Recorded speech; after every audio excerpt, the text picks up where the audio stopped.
Assalamu alaikum everybody. We have in this lesson we're talking about comment.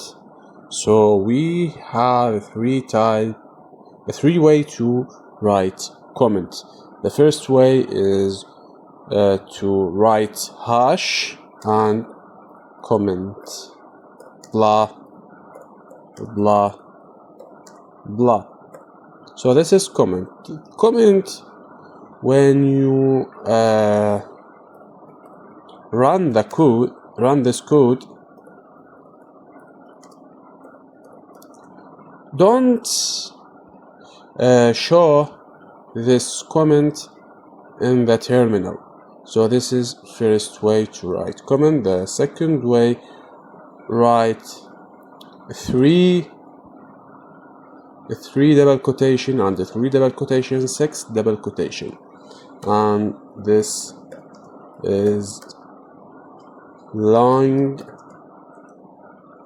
comment. This is used for write long comment. The other way is write 6 single quotation. Also this is long comment. So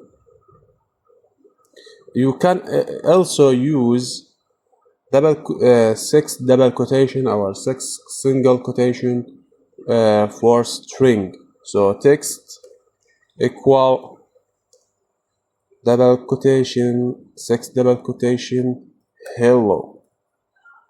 So if you now print text and then run the code python l.py, print hello. And I have another example. Text, I'm 20 years old. So I am 22 years old. So if now run this code, I'm 22. Look at this double quotation around 22 and single quotation between I letter and M letter. And goodbye.